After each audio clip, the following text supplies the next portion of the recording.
news about this tragic situation of the deaths of Peyton, Evelyn, and Olivia.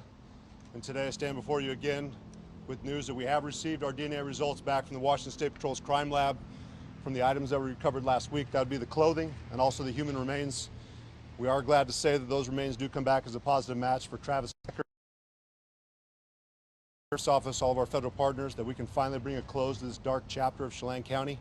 Certainly pay respects to the deaths of Peyton, Evelyn, and Olivia. We wanted to show honor to them, let them know that we never forgot about them. We haven't forgot about their family. To Whitney, we apologize that it's taken this long to get the closeness and the closure that we are looking for in this case, but I hope that you can rest easier at night knowing that Travis is accounted for. He is deceased. Our DNA results confirm that, and this will bring a close to our case. I want to thank our detectives, our investigative unit, for the amount of time, effort, and just overall sacrifice that they put in.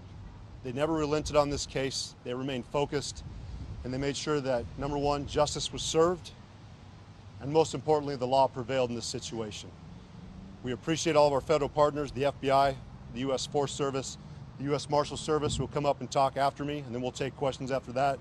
We also had our partners at the Criminal Investigation Division, Border Patrol with their BORAT team, and also their BOR-STAR team.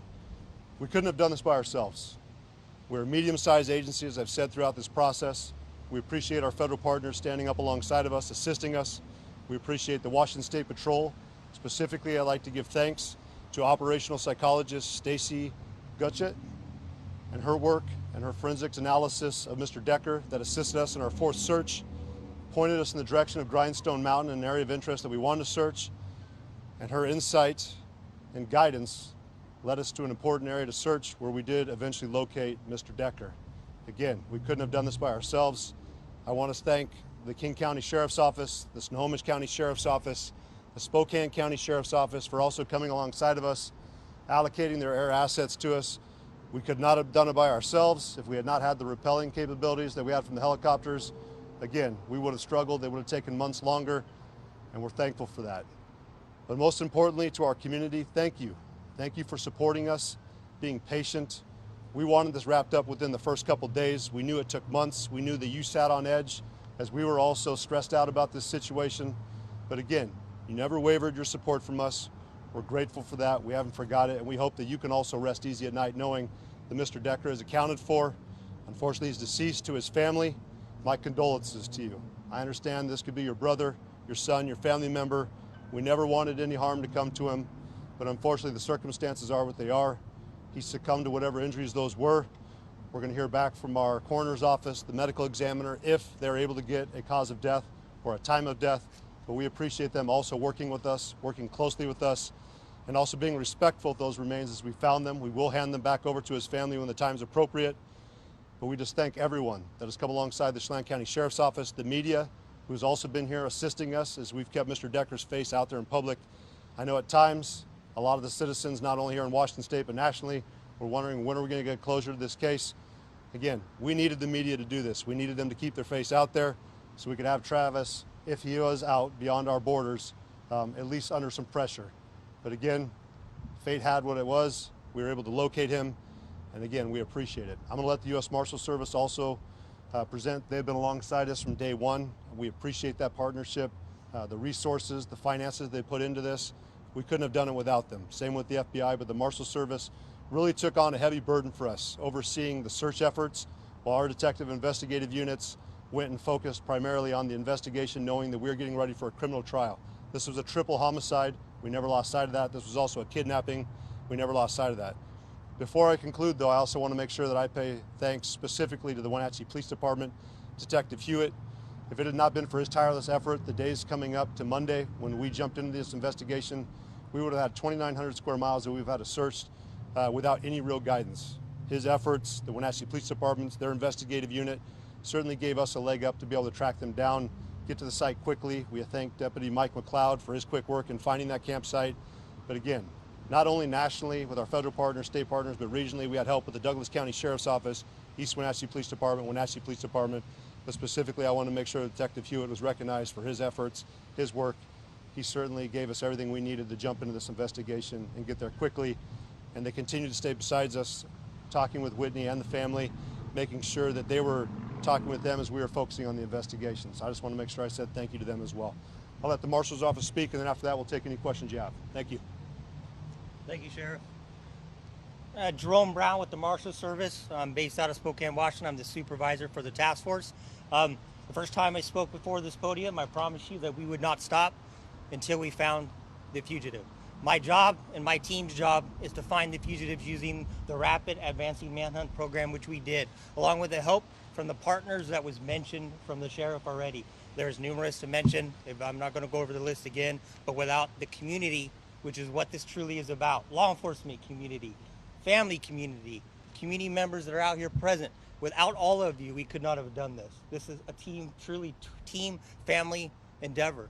That's why this was successful. So remember that when you go home, that we were supported with food, roofs, things we needed them to accomplish our mission as a law enforcement community. You helped us and supported us in that endeavor. That's why we are successful. So, again, thank you to everybody, and I'll go into questions unless Sheriff has something else.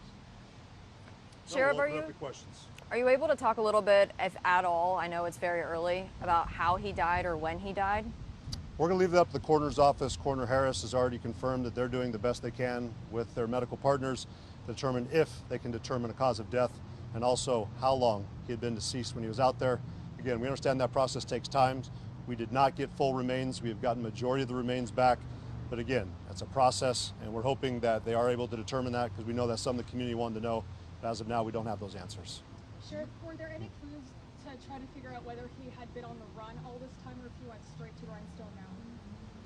Based off the information we have, it appears that the potential of him going directly up Grindstone Mountain shortly after the event or within that day would be pretty consistent. But again, we'll look at the time frame once we hear back from the coroner's office, and hopefully we can get a clearer picture on what was the cause of death. Again, if it was anything outside of what would be an explainable cause of death and it wasn't at Mr. Decker's own decision by his own hand, we would investigate that as a separate homicide. Again, we will pay respects to him. We'll honor his family as well. But we'll wait to hear what the coroner's office and the medical examiner has to say. Sheriff, how were you able to circle in on this one specific tiny area that I can find the body? So this was our fourth search. It was a planned search. We appreciate the U.S. Marshals overseeing that, taking it on. The FBI had done our third one after that. This was the area that we had been speaking with the Washington State Patrol and their operational psychologist, who I mentioned before. That would be Stacy Chuckett. Really appreciate her insight. So we did get forensics analysis when it came back from the U.S. Marshals Service, the FBI, with their forensic psychologist, and of course the Washington State Patrol. And she had highlighted an area of interest that was on Grindstone Mountain. She even guesstimated about what elevation we were looking at, and we really appreciate her insight. She brought certainly a different perspective than we had received from the FBI or the Marshals Service. But again, we were taking information as we could throughout this investigation. It was rapidly evolving. I think we utilized our resources best as possible. And the last iteration, Washington State Patrol coming in with this contracted operational psychologist certainly gave us a different area to look at, but it was always something that we were going to check next as our search area continued to expand out. Sheriff, what was kind of the clues that led to that area being, as you mentioned, an area of interest? It was outside of the three search areas that we had already checked. It was certainly within sight of our original crime scene. And we knew also with the information that had been obtained with the psychologist there from Washington State Patrol that they viewed that would be an area that they might have singled out, or Mr. Decker might have viewed out as an area that he would have headed. Sheriff, I saw that there was a tip line. How many people submitted to that tip line? And did rumors or any other leads kind of prolong like a lead, or was that difficult in that sense at all? So certainly we were running our tip line. We really appreciate the FBI coming in and overseeing that over the first couple of days of the operation. You're going to thousands of tips coming in, and then of course it slowly dwindled down. But you're hearing leads that everyone was telling us, you've missed it, he's already in Canada, he's in Mexico. Clearly we have the Marshals Service. They have relationships as well with international partners. We did have international partners in Mexico and Canada following up on leads, along with nationally here. We had viewings in Montana, Idaho, Texas. So again, we appreciate our national resources that we had. Also, we had local resources in different states that were willing to step up, assist us, track down leads. Again, we couldn't have done this by ourselves, but certainly we weren't overlooking any tip that came in, any bit of advice that we had. But it certainly strained our resources that we did have, but we primarily kept our focus here with our investigators, and eventually we got the results we were looking for. Sheriff, can you tell us just how... Whitney and kind of walk us through how the family is coping at this time? We know that this has been a tragedy that's devastated the entire community. Yeah, so I have been in touch with Whitney. We've certainly tried to respect her privacy throughout this process. We know that she's grieving, the family's grieving. We've told her that we will share information that she feels appropriate. We had a general idea. I'd like to thank Captain Chance with Wenatchee Police Department. He really was the point of contact primarily with the family. But when we did have press releases that came out that I felt would be more shocking to the conscience, we did try to communicate that with her so she wasn't taken back by it. But we understand no matter what, this is not going to bring Peyton, Evelyn, and Olivia back. If anything, we just hope that maybe she would sleep better at night. She wouldn't be looking over her shoulder. But we understand nothing we can do is going to reverse this travesty and bring her daughters back, which we feel for that, but we certainly have done everything we can to be supportive of her and respect her privacy and keep her informed when she needed to be. Can you talk a little? Can you tell us just how it feels for you personally and for your department to finally have this day come? My focus is more back on my agency. I understand that a lot of our deputies have taken a huge toll when they're sitting there on the crime scene for hours on end. Our detectives are having to read through these reports, the fine details of the case that no officer in his law enforcement career should really have to read through. So I certainly am focusing on them, making sure that they have the support they need with psychologists, critical incident stress management, peer supporters. We've done everything we can to make sure we're supporting them on that front. I would say personally that I certainly view it as a win for our community that we can close this. This has been a very dark chapter. You're looking at one of the largest manhunts in Chelan County history, one of the most horrific crimes that we've seen in Chelan County, and we're glad to put it behind us. Personally, I certainly just feel for the family. I couldn't imagine that as a father, to lose any of my kids, especially all three, and I hope that we never see anything like this in Chelan County again. But personally, I'm just glad to see it's closing out and that we're putting it behind it. And number one, above all, that we found Mr. Decker, he's accounted for, and that we can say that. Is this case officially closed in Chelan County now? We will go through the final processes of closing out the case. We know that our detectives still have some things to wrap up. We still consider this to be a criminal case. We're making sure that we've documented all of our evidence, that we've completed all of our reports, and that we've done what we need to do to process the evidence we have. We do not believe there are any other suspects, anything else we need to follow up on, but we want to make sure it's closed properly. Sheriff, do you think you've gotten any closer, or will you ever get close to a reason why Mr. Decker might have done this? No, I don't think we'll ever have a true reason. I don't think it really matters what his reasoning was. In our view, and based off the evidence we have, he committed murder. It's inexcusable, it's inexplainable, and we would have liked to have, of course, heard his thought process and what he was thinking at the time, but I don't think anything he said would have justified it. The bottom line is our community is now down 3 young girls that would have been our bright future. They're not here. I know several members of our agencies had their kids interacting with them on sporting events and other personal events, so it's a loss for us personally too. We recognize that those girls are gone for their family. They're not going to be able to enjoy birthdays, other memories, first dances, first sporting events, even first jobs. So I certainly feel for them. I understand that is a huge loss, and I certainly will be sending my prayers towards them, hoping that they can find some kind of closure on this.